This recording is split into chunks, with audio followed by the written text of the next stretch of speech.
of a literal reading of the Bible.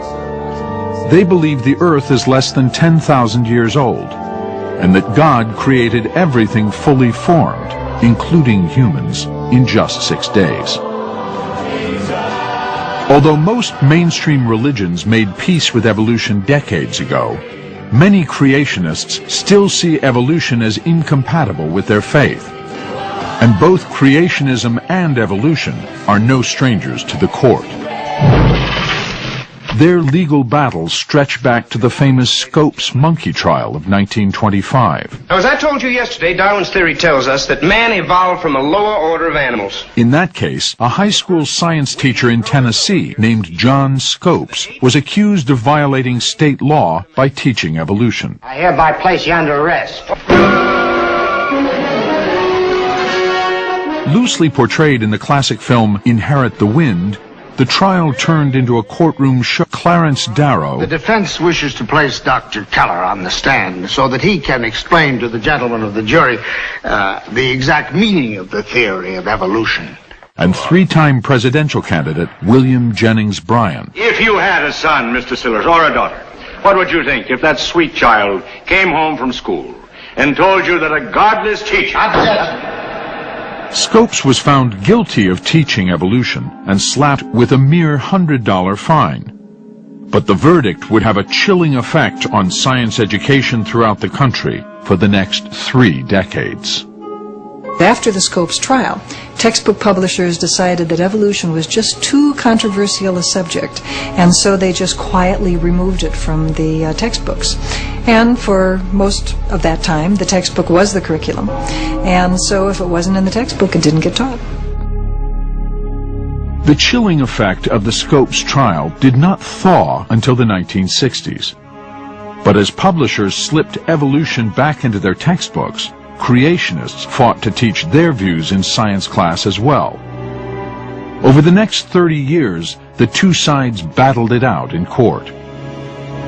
The fight culminated in 1987, when the Supreme Court decided that teaching creationism in public school science classes violated the separation of church and state, mandated by the Constitution in the Establishment Clause, which prevents the government from promoting or prohibiting any form of religion. To this day, teaching creationism in public school science classes anywhere in the United States remains a violation of students' constitutional rights. Another Dover School Board member, Bill Buckingham, a retired policeman, was appointed by Alan Bonsell to head the curriculum committee. It was his job to review all requests for new textbooks. The 9th grade biology teachers had asked for a widely used book co-authored by biologists Ken Miller and Joe Levine. But Buckingham did not like what he saw. In looking at the biology book the teachers wanted, I noticed that it was laced with Darwinism.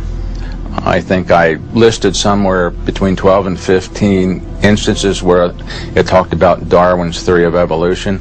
It wasn't on every page of the book, but like every couple chapters, there was Darwin in your face again. And it was to the exclusion of any other theory. And at a school board meeting in the summer of 2004, Buckingham made it clear he wasn't comfortable approving that book. The school board put the purchase on hold. So what was it about Charles Darwin's theory that Buckingham objected to? Darwin published his theory of evolution in 1859 in a book called On the Origin of Species, and it has been sparking controversy ever since. It was the culmination of work Darwin started more than 2 decades earlier, after sailing around the world on a ship called the Beagle. On that expedition, Darwin collected thousands of plants and animals that were unlike any he had ever seen before. And when he returned home to England, he became particularly fascinated by the many different birds he had found on a remote chain of islands off the coast of South America called the Galapagos. There was a bird that looked to him like a warbler, and another one that looked to him like a woodpecker, and another one that looked like a finch, and so forth. And he wasn't sure what these birds were, but they were all clearly adapted for very different ways of life. Some ate insects. Some, for example, picked up small seeds. Some could crush the large seeds of certain plants which were found on the Galapagos. So they had different appearances, different beaks, different styles of life. When Darwin asked for help identifying these birds, he was in for a surprise. He was floored, he was stunned to discover that the expert ornithologists in Great Britain told him, they're all finches. That's not a woodpecker, it's a finch. That's not a warbler, it's a finch. But why, in this small chain of islands, had he found finches with such different characteristics? Darwin reasoned that in nature, individual organisms compete for limited resources, like food. If, for example, a bird is born with a slightly larger beak than the other members of the population, that might give it an advantage on an island where large seeds are more common. Over many generations, birds with large beaks would be more likely to survive and reproduce, handing down this advantageous beak shape to greater numbers of offspring than those with smaller beaks. Darwin called this process natural selection, because the forces of nature, such as the environment of an individual island in the Galapagos, select those organisms best suited to that environment. And he believed that over time, this could give rise to new species. What Darwin pointed out was a general principle, which is easily observed in nature. Species are not fixed. That with natural selection pushing or pulling or splitting, species can change over time. Darwin thought all the different kinds of plants and animals we see around us today, including humans, could have arisen by this process. He called the gradual evolution of new species from old descent with modification. And he pictured the relatedness of all living things as a great tree of life, with each twig a different species, ultimately springing from a common ancestor.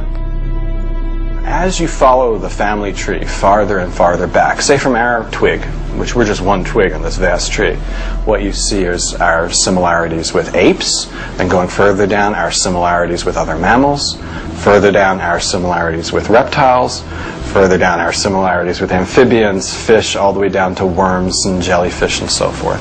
What you see is a continuity of life on the planet. That is, we're not exceptional in any great degree. We're just a twig on a giant evolutionary tree that includes everything. The common ancestry of all forms of life was one of Darwin's great insights. But he recognized disturbing implications in the idea that humans had evolved from ape-like ancestors. In the eyes of a lot of people, once Charles Darwin had proposed that natural processes could have produced every species on this planet, including us, they felt that took God out of the picture. And about a century and a half later, many people in Dover, like the United States as a whole, agree. One more spider, come spiders.